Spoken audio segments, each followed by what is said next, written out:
Hello everyone. राजकीय polytechnic महाविद्यालय की ओर से मैं अब्दुल्ला अंसारी आज के सेशन में आप सभी का स्वागत करता हूं। आज के सेशन में हम इलेक्ट्रिकल मशीन में जो हमारे टॉपिक्स हैं आगे बढ़ते हुए उनमें आज no load and block rotor test of induction motor इसके बारे में हम पढ़ेंगे। नो लोड टेस्ट और ब्लॉक रोटर टेस्ट क्यों करते हैं, इनकी क्या वजह और किस तरह से इनको ज्ञात किया जाता है, क्या क्या पैरामीटर नो लोड टेस्ट और ब्लॉक रोटर टेस्ट से फाइंड किए जाते हैं, ये सारी चीज़ें हम आज के सेशन में डिस्कस करेंगे। चलिए, no load and block rotor test. The efficiency of small motors can be determined by directly loading them and by measuring their input and output power। जो स्मॉल रेटिंग की इंडक्शन मोटर होती है उनको हम directly load से connect करके उनकी efficiency ज्ञात कर सकते हैं। इनपुट पावर मेज़र कर लेंगे कितनी इनपुट पावर उनको दे रहे हैं एंड देन आउटपुट पावर हमें कितनी प्राप्त हो रही है। तो ये हम डायरेक्टली उनको मेज़र करके जो स्मॉल रेटिंग की इंडक्शन मोटर होती है उसकी जो एफिशिएंसी उसको दक्षता को पता लगा सकते हैं। But for large motor it may be difficult to arrange loads for them. Large motor के केस में जिन मोटर की रेटिंग बहुत ज़्यादा हाई होती है उनके केसेस में हमारे पास लोड का अरेंजमेंट करना थोड़ा मुश्किल होता है। ठीक है, तो उस केस में हम इंडक्शन मोटर की एफिशिएंसी पता करने के लिए जो लॉसेस होते हैं उसमें नो लोड लॉसेज और फुल लोड लॉसेज उनको ज्ञात करने के लिए हम ये नो लोड और ब्लॉक्ड रोटर टेस्ट को परफॉर्म करते हैं और उससे जो पावर लॉसेज हैं वो ज्ञात करते हैं। अगर हम डायरेक्टली इन मोटर को लोड करके इनका एफिशिएंसी ज्ञात करेंगे तो उसमें जो पावर का लॉस होगा वो भी बहुत ज़्यादा होगा, इसलिए ये पावर लॉस को भी मिनिमाइज़ करने के लिए हम no load and blocked rotor test को करते हैं। ठीक है, thus no load and block rotor test are performed on the motor. As the name suggests, no load test is performed when rotor rotates with synchronous speed and there is no load torque. No load torque का मतलब हुआ कि हमारा जो motor है induction motor उसके ऊपर कोई लोड नहीं है। कोई लोड नहीं होगा तो हम अज्यूम कर सकते हैं कि जो इंडक्शन मोटर है उसकी speed near about synchronous speed होगी और सिंक्रोनस स्पीड के आसपास जो उसकी स्लिप होगी वो क्या होगी, जीरो होगी। ठीक है, तो this test is similar to the open circuit test of transformer. जो नॉन लोड टेस्ट है वो ट्रांसफॉर्मर पर जो ओपन सर्किट टेस्ट उसके सिमिलर होगा। ठीक है, while in block rotor test rotor is blocked and there is full load torque. अब जो ब्लॉक्ड रोटर टेस्ट है उसमें जो रोटर है उसको हम ब्लॉक कर देंगे, यानी कि रोटर ब्लॉक्ड होगा, रोटर रोटेट नहीं करेगा, एनआर की स्पीड जीरो होगी। तो इस केस में हम मान सकते हैं कि जो स्लिप है हमारी वो क्या होगी, वन होगी। ठीक है, और लोड टॉर्क जो डेवलप होगा वो फुल लोड टॉर्क होगा। This test is similar to the sorry ये यहाँ पर आएगा short circuit test on transformer.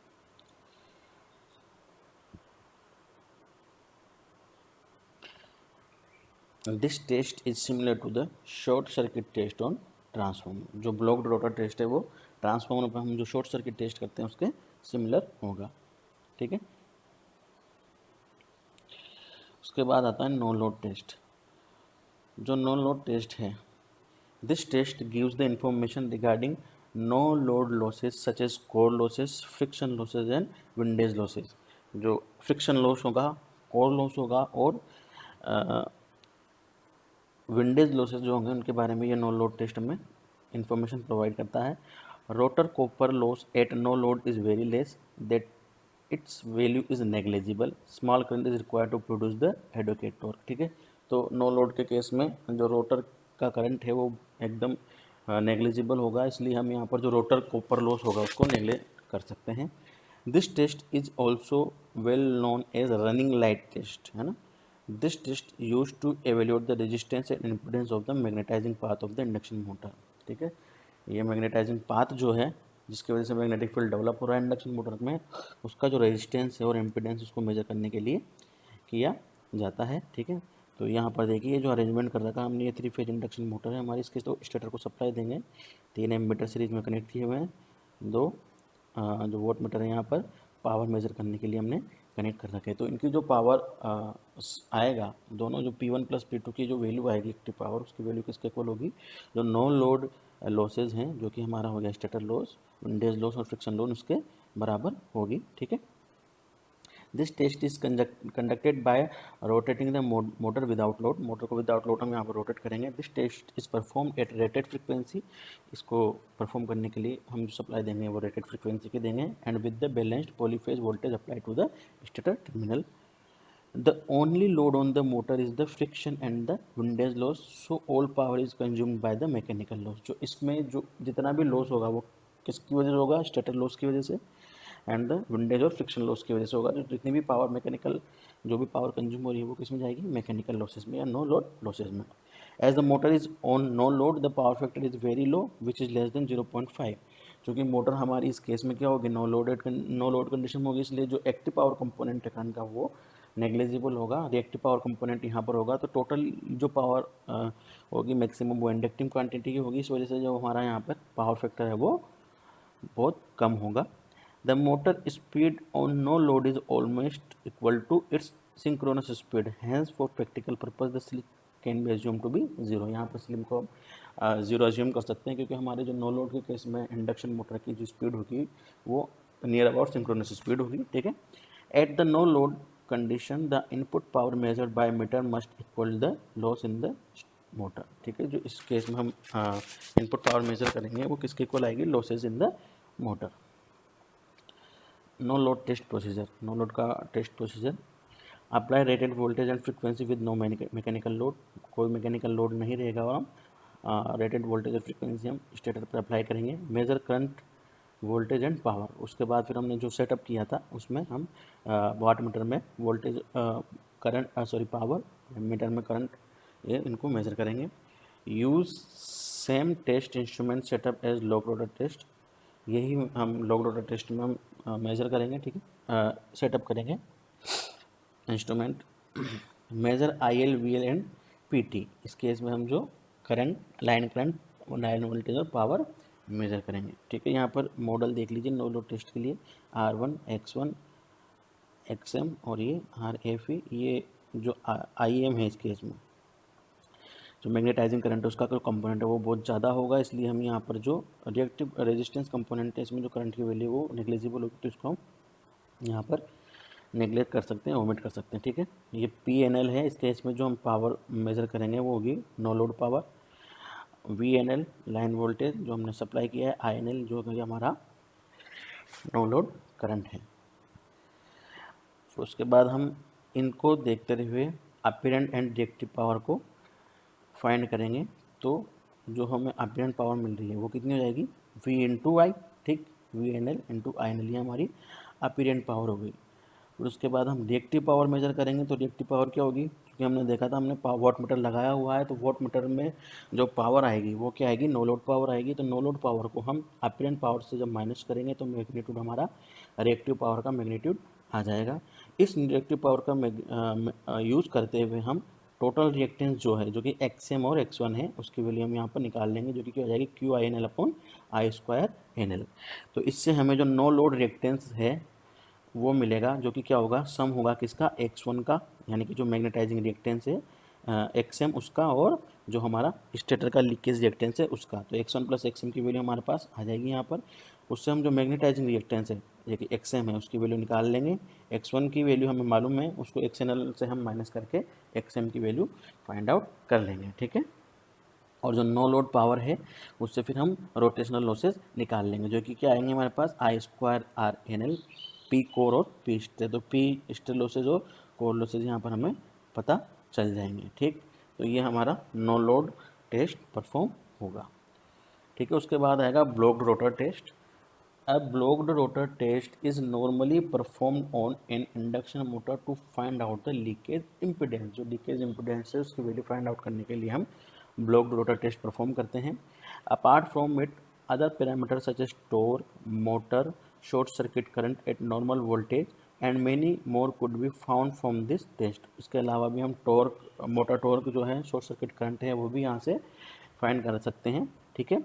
उसके बाद है block rotor test is analogous to the short circuit test on transformer. जिस तरह से शॉर्ट सर्किट टेस्ट होता है ट्रांसफार्मर में, उसका एनालॉगस होता है हमारा यहाँ पर ब्लॉक रोटर टेस्ट होगा। जो air shaft of the motor is claimed, जो ब्लॉक रोटर टेस्ट के केस में जो हम मोटर का शाफ्ट है उसको क्लेम कर देंगे, यानी कि फिक्स कर देंगे, उसको रोटेट नहीं करने देंगे, ठीक है, ताकि जो रोटर क्या होगा, ब्लॉक्ड हो जाएगा, it can not move and rotor winding is short circuit है। जब रोटर मूव नहीं करेगा तो वो किसके इक्विवेलेंट हो जाएगा, शॉर्ट सर्किट वाइंडिंग की तरह बिहेव करेगा, ठीक है, तो इसे हम ब्लॉक रोटर टेस्ट का नाम देते हैं।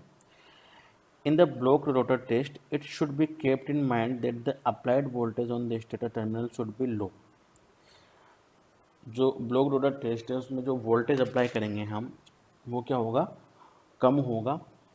कम वोल्टेज हम अप्लाई करेंगे क्योंकि हमारी जो रोटर की वाइंडिंग है वो क्या है, शॉर्ट सर्किटेड है, ठीक है। अगर रेटेड वोल्टेज हम अप्लाई करेंगे तो उससे वैल्यू जो करंट की होगी वो बहुत ज़्यादा हाई होगी, और हमारा जो वाइंडिंग है वो स्टेटर की वाइंडिंग वो डैमेज हो सकती है, ठीक है। तो इस वजह से हम इतना वोल्टेज अप्लाई करेंगे, लो वैल्यू का वोल्टेज अप्लाई करेंगे, और जो रेटेड करंट है, जिस वैल्यू पे हमें रेटेड करंट मिल रही है उस उतना ही हम वोल्टेज स्टेटर में अप्लाई करेंगे, ठीक है। इन ब्लॉक रोटर ट्रेस the low voltage applied so that the rotor does not rotate and it speed become zero and full load current passes through the stator winding, ठीक है। तो हम जो लो वोल्टेज अप्लाई करेंगे, हमारे rotor blocked है तो रोटर रोटेट नहीं करेगा, तो उसकी स्पीड क्या हो जाएगी, जीरो हो जाएगी। तो इस वजह से जो हमारा और इतना वोल्टेज अप्लाई करेंगे कि हमारा फुल लोड करंट उसके थ्रू, स्टेटर वाइंडिंग के थ्रू पास हो सके। तो इस केस में हमारा जो लोड है, जो टॉर्क डेवलप हुआ है वो क्या हो जाएगा, फुल लोड टॉर्क जो कि डेवलप्ड है वो होगा, ठीक है। The slip is unity, slip unity रहेगी क्योंकि हमारा जो रोटर है वो यहाँ पर ब्लॉक्ड है, यानी कि एनआर की स्पीड जीरो है, तो स्लिप की वैल्यू जाएगी 1, ठीक है। Hence the load resistance become zero, ठीक है, लोड रेजिस्टेंस जीरो हो जाएगा, ठीक है। Now slowly increase the voltage in the stator winding so that the current is rated value, current की वैल्यू रेटेड वैल्यू को इक्वल हो जाए। इससे धीरे धीरे हम ग्रेजुअली वोल्टेज को इंक्रीज करेंगे ताकि हमारी वैल्यू जो है रेटेड वैल्यू को इक्वल आ जाएगा। फिर जब रेटेड वैल्यू के इक्वल हमारी करंट की वैल्यू आ जाएगी, उस पॉइंट पर हम कौन कौन सी रीडिंग नोट डाउन करेंगे, वोल्ट मीटर की रीडिंग, वॉट मीटर की रीडिंग और एम मीटर की रीडिंग हम नोट डाउन करेंगे, ठीक है, to know the values of the voltage, power and current. The test can be repeated at different stator voltage for the accurate value. तो ये जो एक्यूरेसी निकालने के लिए हम अलग अलग वोल्टेज से भी इस टेस्ट को रिपीट कर सकते हैं, ठीक है। उसके बाद देखिए यहाँ पर, in this test the rotor is locked और blocked so that it can not move, a voltage is applied to the motor and the resulting voltage, current and power are measured, ठीक है। तो वोल्टेज हमने apply किया और इस उसको धीरे धीरे ग्रेजुअली इंक्रीज करेंगे ताकि हमें स्टेटर में रेटेड जो करंट है वो मिल जाए। फिर उसके बाद जो उस पॉइंट पे जब रेटेड करंट हमें मिलती है, पावर और वोल्टेज और करंट का मेजर करेंगे, ठीक है। अब इस केस में जो हमारा मैग्नेटाइजिंग रिएक्टेंस है उसकी वैल्यू R2 प्लस JX2 से बहुत ज़्यादा होगी, RC की वैल्यू R2 प्लस JX2 से ज़्यादा होगी। तो इस केस में हम R2 RC और XM को यहाँ पर क्या कर सकते हैं, नेग्लेक्ट कर सकते हैं, ये पैरेलल कंपोनेंट इस वजह से। तो हमारा जो रिजल्टेंट इक्विवेलेंट सर्किट निकल के आएगा वो इस तरह का होगा। Now as the rotor is blocked the slip is 1, hence the magnetizing reactance is much higher than the rotor impedance and hence it can be neglected। Magnetising reactance जो कि है रोटर इम्पिडेंस से बहुत ज़्यादा होगा और वो भी हम उसको वहाँ पर नेग्लेक्ट कर सकते हैं, ठीक है, पैरेलल कंपोनेंट है तो वहाँ पर वो उसकी वैल्यू इक्वल टू ज़ीरो के आसपास आएगी, ठीक है। Hence the equivalent circuit reduce. तो जब जो पैरेलल ब्रांच थी हमारे, उसको नेग्लेक्ट करने के बाद जो हमारा इक्विवेलेंट सर्किट निकल के आएगा वो ये होगा। फिर उसके बाद जो पैरामीटर हैं ब्लॉक रोटर पावर फैक्टर वो हम मेज़र कर सकते हैं, जो कि क्या आएगी, cos फाई बराबर आएगा जो इनपुट पावर था अपॉन √3 V1I1, है ना।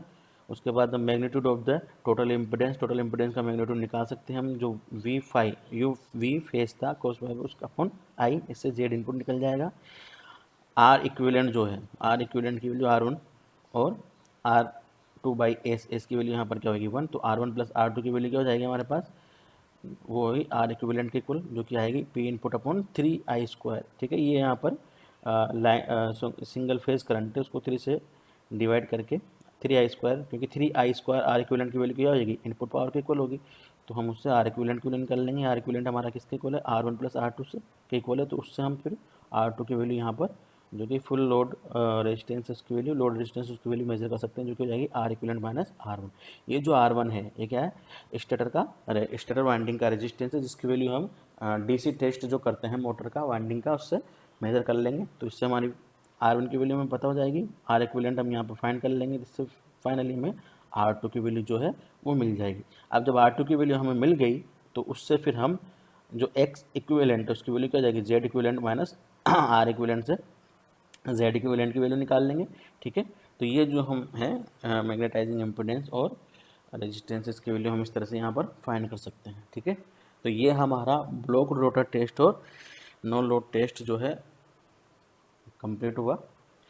ठीक, आज के सेशन में बस इतना ही। नेक्स्ट सेशन में जो हमारे नेक्स्ट टॉपिक हैं उनको हम आगे डिस्कस करेंगे। Thank you.